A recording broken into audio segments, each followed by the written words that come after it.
With age comes wisdom, but it also brings a spotlight. People start watching your every move, your choices, your emotions, your appearance. And the truth is, not everything about you needs to be visible or explained. There are certain parts of your life, your mindset, and your emotions that deserve privacy, not because they're shameful, but because they're sacred.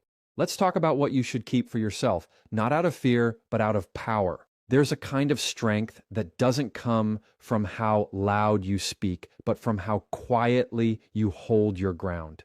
When someone knows what gets under your skin, they hold a piece of your control.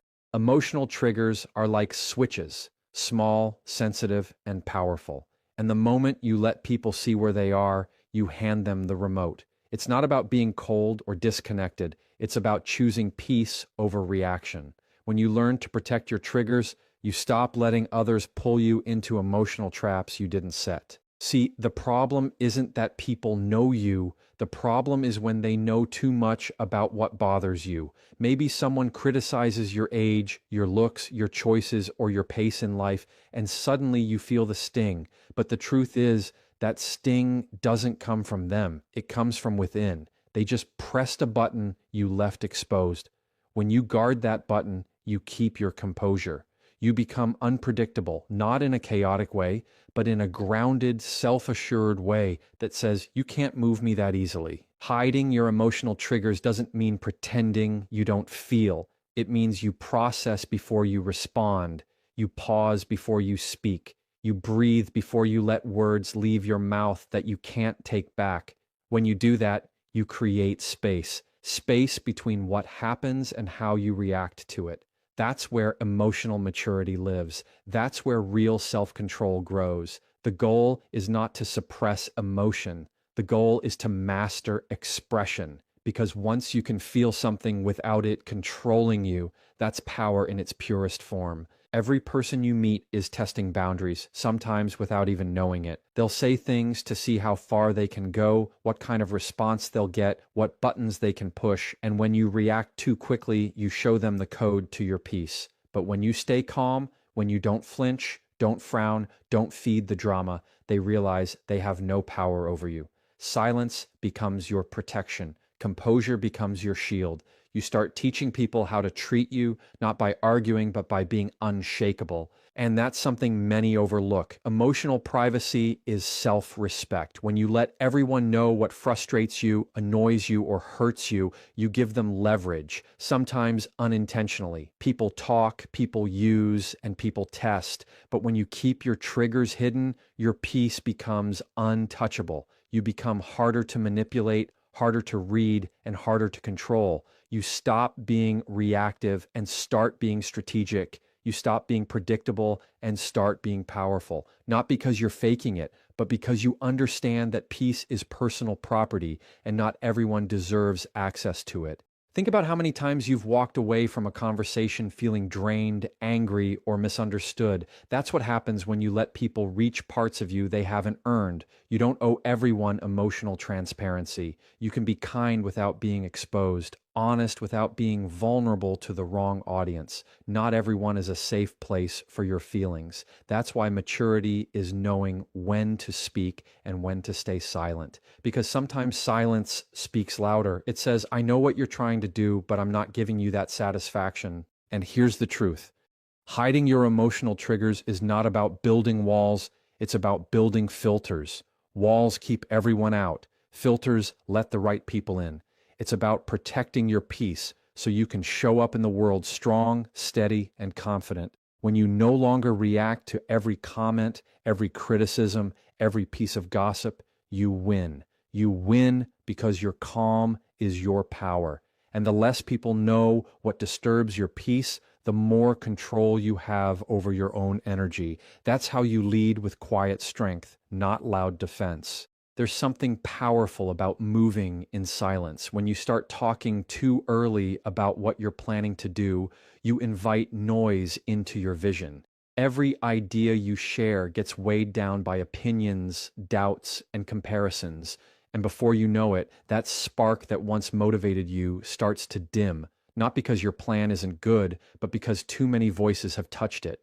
Protecting your future plans isn't secrecy born out of fear, it's discipline. It's about understanding that some goals need to grow in the dark before they can shine in the light. When you announce your dreams too soon, you unintentionally start performing for approval. You begin to care about who's watching, who's supporting, who's not, and who's judging. That pressure shifts your focus from building to proving. But progress thrives in quiet. It doesn't need applause to grow. It needs consistency. When you stop explaining what you're working on and just start doing it, your energy stays pure. You don't lose momentum trying to convince people that your idea is valid. You simply let your results speak for themselves. People don't always see your vision the way you do.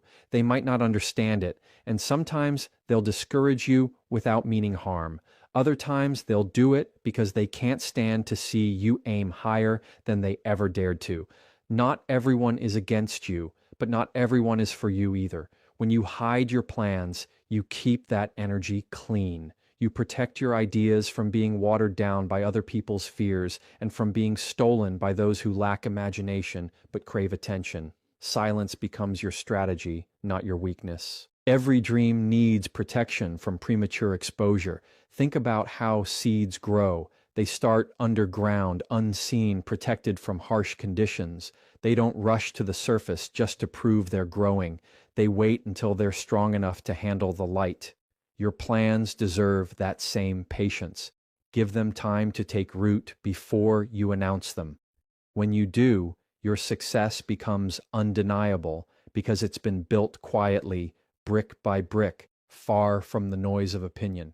You don't owe the world a preview. You owe yourself the peace to create without interference. There's a quiet confidence in people who move with purpose but without explanation. You see it in the way they work, the way they carry themselves, the way they disappear for a while and come back transformed. They're not secretive, they're focused. They understand that every time they talk about what they're doing, they're releasing energy that should have been used to do it. Protecting your plans is about preserving your focus. It's about using your energy to build, not to justify, explain, or prove your intentions to people who aren't contributing to them. When you speak too soon, you invite distraction. People start asking questions, giving opinions, and projecting their own limitations onto your path. Some will even start competing with you for something they never cared about until they heard you mention it. You don't need that interference. You don't need validation. The satisfaction of quietly achieving something that no one saw coming, that's the kind of peace that can't be bought. The world doesn't need to know what's next. It just needs to see the result when it's done, because when the results arrive, the same people who doubted you will call it luck. Let them. You'll know it was discipline. So hide your future plans not because you're unsure, but because you're wise enough to protect what's still growing. Silence is not emptiness. It's incubation. It's where vision matures and focus sharpens. Keep your dreams tucked close until they're ready to stand on their own. Because when you finally reveal them, you won't need to explain, defend, or justify anything. The outcome will do all the talking. There's a quiet kind of power in keeping your personal life private. When it comes to relationships, the less the world knows, the stronger the bond becomes. People love stories, and when you start sharing too much, your connection turns into entertainment for others. Every time you talk about your arguments, your happy moments, or your private conversations, you invite opinions into something sacred. Relationships aren't meant to be managed by a committee of outsiders. They grow best in silence, in trust, and in mutual respect. What belongs between two people shouldn't be up for public review. When you make your relationship a topic of conversation, you hand the world a magnifying glass. People start observing, speculating, and sometimes even wishing for cracks they can talk about. What starts as innocent curiosity can turn into unwanted interference. The truth is, most people don't want advice. They want validation. They want to know they're right. But a relationship isn't about proving who's right. It's about understanding. When you expose too much, you risk turning your bond into a debate. The strength of any relationship lies in privacy, not publicity. Every couple faces challenges, disagreements, and misunderstandings. That's normal. But when those private moments are shared outside, even with good intentions, They lose their intimacy. Words can get twisted, context gets lost, and suddenly you're fighting not just your issue, but everyone else's opinions about it.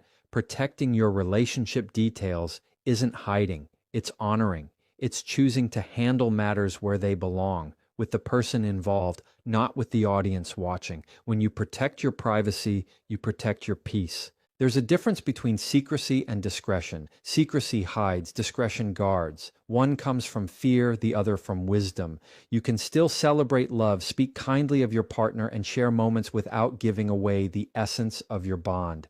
Discretion says, this is ours. It doesn't need approval, applause, or explanation. The more you share, the more room you create for misunderstanding, gossip, and unnecessary judgment.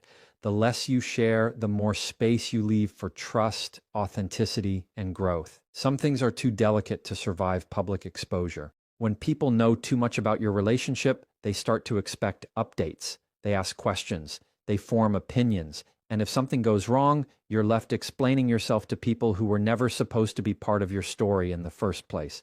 That's why it's wise to build your connection quietly. Love doesn't need validation to be real. It needs protection to stay strong. The best relationships are the ones where both people are more focused on understanding each other than impressing everyone else. When the bond is genuine, it doesn't need an audience to feel secure. There's a peace that comes from knowing your relationship isn't being measured by anyone else's standards. You stop comparing, stop competing, and start appreciating. You don't need to post every picture, share every detail, or prove your happiness online.